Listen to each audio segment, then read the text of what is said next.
I spent the night alone in the most haunted village in America, and to say this place is cursed would be an understatement. I trekked out to the town of Amityville, New York, infamous for being the location of one of the most terrifying paranormal cases ever recorded. In 1975, a man named Ronald DeFeo went on a shooting spree, killing 6 members of his family with a shotgun. The home where the horrific crime took place is now known as the Amityville Horror House, and it's widely regarded as the most haunted house in the country. But if you think that's the only reason why I went there, you'd be dead wrong. See, not far from the house, there's another place that's even more haunted. A small village completely abandoned because it's infested with ghosts. Welcome to the real-life version of Silent Hill. As you can imagine, spending the night here was both terrifying and exhilarating. It was amazing to explore such a creepy place, but I couldn't help but regret my decision. Why? Well, let me tell you. But first, please don't forget to support us. The name of the ghost town is, well, you guessed it, Amityville. How fitting, right? It's situated just a few minutes away from the Amityville Horror House, yet it has its own haunting story to tell. It all started when the town's namesake, William Amity, purchased a large plot of land in the 1820s with plans to develop it into a community. However, he soon realized that the soil was contaminated by salt, rendering it unsuitable for farming. Faced with financial ruin, he turned to the local Native American tribe for assistance.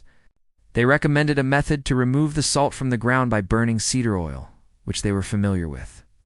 While it worked, the smoke from the fires attracted the attention of the U.S. military, who mistook them for hostile natives and opened fire, killing many.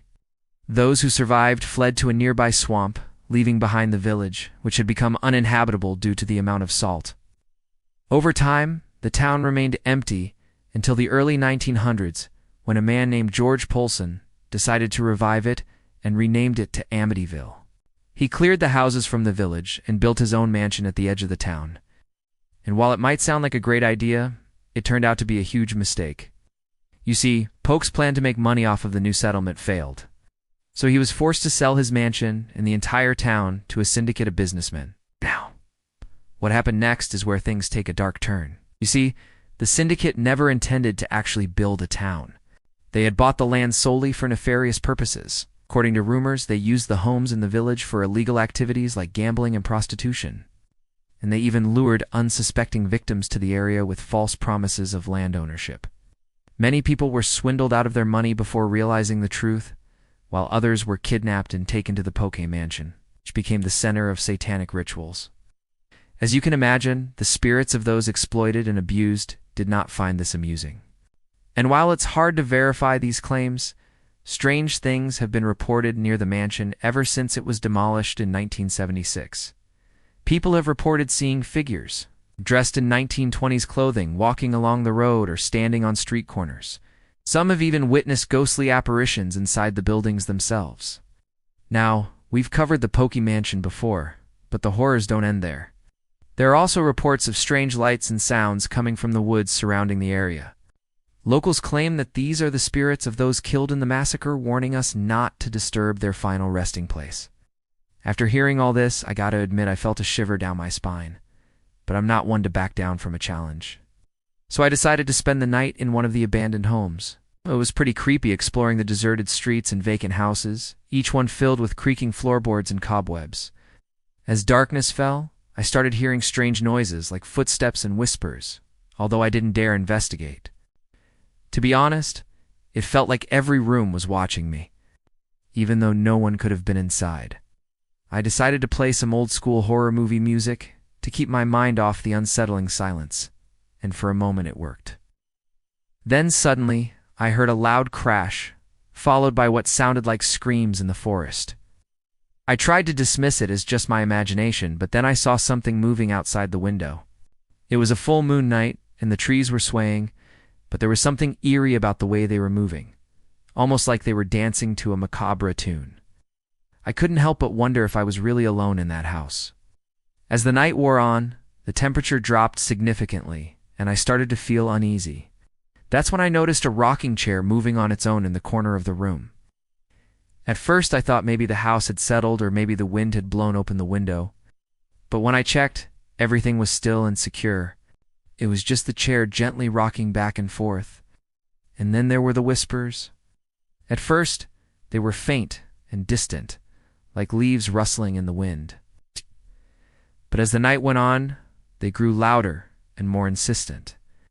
I could hear voices murmuring just outside the house, as if someone was trying to communicate with me. It was around this time that I began to regret my decision to stay in the house. It was one thing to hear strange noises and see unexplained phenomena, but it was quite another to feel like I was being watched, studied by unseen eyes. I tried to distract myself by playing music, but nothing could drown out the sound of my own heartbeat, which seemed to be echoing in my ears. By now I was desperate for some distraction. So I decided to look out the window to see if I could identify the source of the noise. As I peered into the darkness, I could have sworn I saw a figure standing at the edge of the light, staring directly at me. I quickly looked away, my heart racing.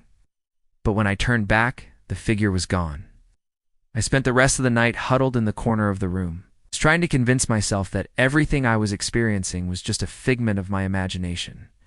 But as the first rays of sunlight peeked through the curtains, I realized that I had survived the night, and I couldn't help but feel a sense of relief wash over me.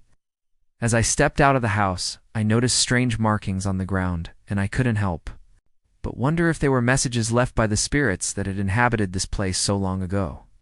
Each symbol seemed to tell a story of a life lived, a tragedy endured, and a soul lost. It was a sobering reminder of the weight of history and the toll it takes on those who come after.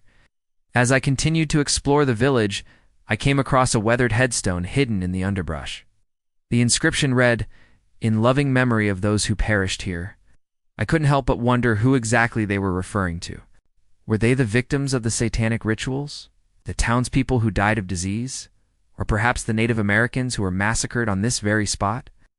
It was a chilling sight, and I couldn't help but feel a deep sense of sadness for those who had suffered and died here. Their stories may have been lost to time, but their presence was still felt in the very air I breathed. As I made my way back to the car, I couldn't shake the feeling that I was being watched.